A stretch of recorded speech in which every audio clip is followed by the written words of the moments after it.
Hello అండి, అందరికీ నమస్కారం. ఎలా ఉన్నారు అందరూ? మేమైతే చాలా బాగున్నాము. ఇప్పుడు ఎక్కడ చూసినా పండగ వాతావరణం కనబడుతుంది. పల్లెల్లోనూ ఊళ్ళలోనూ జనాలు జాతరకు బయలుదేరుతున్నారు. అదేనండి మన తెలంగాణలోని అతిపెద్ద జనజాతర అయిన మేడారం సమ్మక్క సారలక్క జాతర. జాతరకు వెళ్ళే ముందు ఫస్ట్ ఇంట్లో సమ్మక్కం చేసుకోవడం ఆనవాయితీ. తర్వాతనే జాతరకు బయలుదేరుతారు.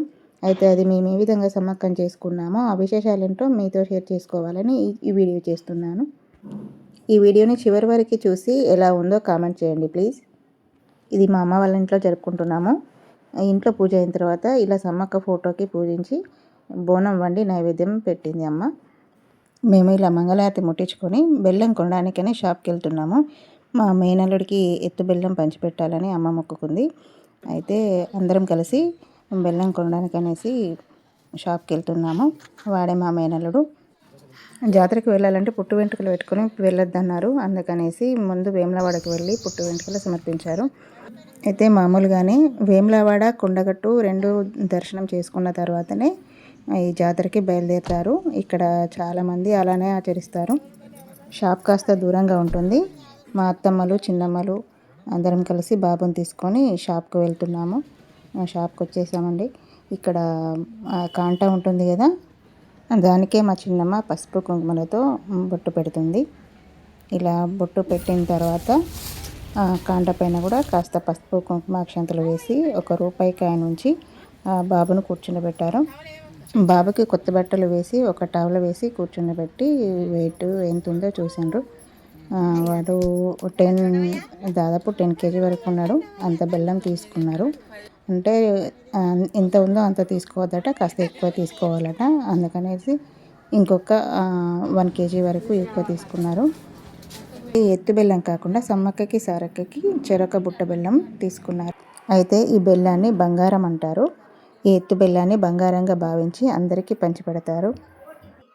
ఈ ఎత్తు బెల్లాన్ని పీటపై ఉంచి ఇలా బొట్లు పెట్టి ఒక తాంబాలంలో సమ్మక్కకి సారక్కకి ఓడి బియ్యం కలిపి 2 బ్లౌజ్ పీసులు, 2 కుడుకలు, పోపులు, ఖర్జూర పండ్లు, బుట్ట బెల్లంకి ఈ విధంగా బొట్లు పెట్టి ఉంచింది. అలాగే సమ్మక్క కోసం అనేసి చీర రవిక కూడా అమ్మ పెట్టుకుంది. ఇలా అన్నీ పూజించిన తర్వాత మొక్కుకొని ఇలా కొబ్బరికాయలు కొట్టాము. ఏది చేసినా కానీ 2 ఉంటే సమ్మక్కకు ఒకటి, సారక్కకు ఒకటి ఇలా చేసాము. దీని తర్వాత వీళ్ళు మా అత్తలు, 2 అత్తలండి మాకు. వీళ్ళకి ఓడి బియ్యం పోసింది అమ్మ. వీళ్ళకి దేవుడు ఉందని చెప్పి, అంటే ఇట్లా రాజేశ్వర స్వామికి బేడి వేసుకుంటారు కదా, అలా వేసుకున్నారు వీళ్ళు. అంటే దేవుడు ఉందని అంటారు. అయితే ఈ విధంగా మా అత్తలిద్దరికీ ఓడి బియ్యం పోసింది. ఈ కార్యక్రమం అయిన తర్వాత సమ్మక్కకి సారక్కకి తాంబాలంలో కలిపి ఉంచాను కదా ఓడి బియ్యంని, అవి ఒక బ్లౌజ్ పీస్లో డబ్బులు వేసి ఓడి బియ్యంతో పాటు ముడుపు కట్టి పెట్టింది. ఎప్పుడైనా సమ్మక్కకి కోడితోటే చేసామండి, కానీ ఇప్పుడు ఫస్ట్ టైం మా ఇంట్లో ఇలా మేకతోటి చేయడము. ఇది మా తమ్ముడు మొక్కుకున్నాడు, అందుకే ఇలా ఆటతోటి చేస్తున్నారు. ఆ మేకకి కళ్ళు శాఖని సమర్పించి ఈ మేకని నైవేద్యంగా నివేదిస్తారు. ఇక్కడ మా అత్తమ్మలు, మా చిన్నమ్మలు అందరూ కలిసి కూరగాయలు కట్ చేస్తున్నాము. వంటకి ప్రిపేర్ చేస్తున్నాము. కొన్ని కూరగాయలు కూడా చేస్తున్నారు. అంటే కొన్ని వెజ్ తినే వాళ్ళు ఉంటారు కదా, వాళ్ళ కోసం అనేసి. మా చిన్నమ్మలు ఇవాళ ఈరోజు ఫ్రైడే అండి, ఫ్రైడే చేసాం మేము సమ్మక్కని. ఫ్రైడే తినరనేసి తినని వాళ్ళ కోసం చేస్తున్నాము. అలాగే మటన్ కూడా కట్ చేస్తున్నారు. దాదాపు రెడీ అయిపోయింది. దానికి కూడా కర్రీ చేయడానికి ప్రిపేర్ చేస్తున్నారు. ఇదిగోనండి మటన్ కర్రీకి ప్రిపేర్ చేస్తున్నాము. ఇలా ఆనియన్స్ను పుదీనా వేసి మంచి బ్రౌన్ కలర్ వచ్చేంత వరకు ఫ్రై చేసి మటన్ కర్రీ వేశారు. ఇక్కడ ఒక వంట మనిషిని పెట్టాము మటన్ కర్రీ చేయడానికి. ఇలా గుమగుమలాడిపోతుందండి మటన్. ఎందుకంటే తినే టైం దాటిపోయింది. 3 o'clock అయిపోయింది. ఇది చాలా పెద్ద ప్రాసెస్. మార్నింగ్ నుండి పూజా కార్యక్రమాలు చేసి మేకను తీసుకొచ్చి కట్ చేసి అది ఆ కర్రీకి ప్రిపేర్ చేసి ఇలాగ వండి తినాలంటే చాలా టైం పడుతుంది. మార్నింగ్ టిఫిన్ చేసాం, కానీ ఇప్పుడు తినే టైం అయిపోయింది కాబట్టి అందరూ ఆకలితో ఉన్నారు. వాసన గుమగుమలాడిపోతుంది. అందరం కలిసి భోజనాలు చేసాము. ఇక్కడ వెజ్ తినేవాళ్ళు వెజ్ తిన్నారు. వంకాయ, పప్పు, చారు, ఇక్కడ వెజిటేబుల్ కర్రీస్ చేసాము. అలాగే మటన్ కర్రీతో తినేవాళ్ళు బయట కూర్చొని అందరూ భోజనాలు చేసాము. ఇలా భోజనాల కార్యక్రమం అయిపోయిన తర్వాత చాలా అలసిపోయామండి. ఒక రోజు తర్వాత నెక్స్ట్ డే మేము అందరం కలిసి జాతరకు బయలుదేరాము.